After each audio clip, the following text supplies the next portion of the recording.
G56 is in the pit lane, and Joe Bradley is looking at what looks like much more of a scheduled stop, Joe.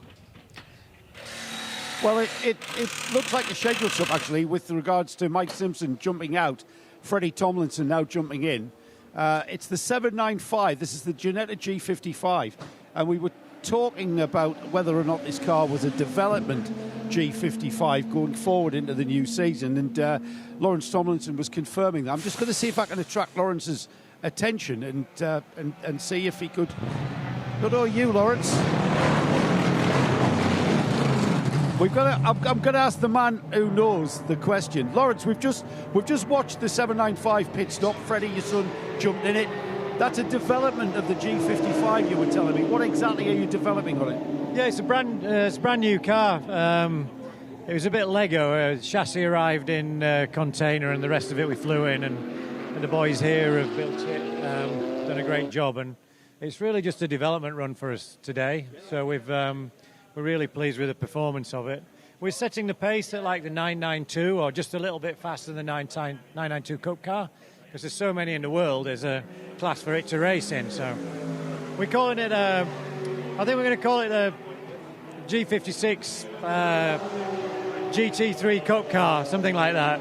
So it's kind of aimed, really affordable GT3 performance, or just a bit below. And easy to maintain and just totally reliable, so that's the main function. So, and is that going to be for the Ginetta Cup series, or is this an endurance car? Yeah, this is an endurance car and a car that's going to go all around the world for places like Thermal, where the racetrack in California, where everybody's got a 992 GT3 Cup car, looking for something a bit different. Americans love a V8, so it's giving them some variety on the grid. So it's like here, as the grids grow, you could see maybe half a dozen of these and 12 992s, and have a sort of a battle for overall behind GT3. So fundamentally, we've been working on reliability. We're working on driver cooling. So I've done 3 hours in the car. I'm about 105 years old. So I get out, the air conditioning's really great.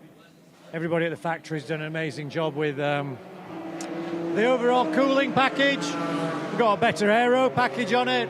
We've got bigger tyres, so tyre degradation's really good. We think we can run 3 hours on a set of Hankooks. So, for people who are, wanting to race, 3 hours on a set of tyres is pretty good saving. Instead of 20 sets, you're looking at maybe 8 sets in a 24-hour race. And you can spend 40, 50 grand on tyres in a 24 hours. So, it's just doing the sensible thing, and it's honestly, it's just such a fun car. Thanks for that info. You may be 105, but you're a Le Mans class winner. We never forget that. No, it was nice. We enjoyed it. That was about 1 million years ago. Yeah. I think, it was good. That was brilliant. Me, Deanie, and Tom Kimber-Smith, we set our stall out to do a bit like we're doing now, a set time, stay off the curbs, and we did the minimum number of pit stops people had ever done, and we won. Just using your head. You can use the speed and you can use your head. So yeah, it's good. That was a fun time. Panos, I've still got that Panos actually. Have you really? You're not going to bring it out in some sort of historic race?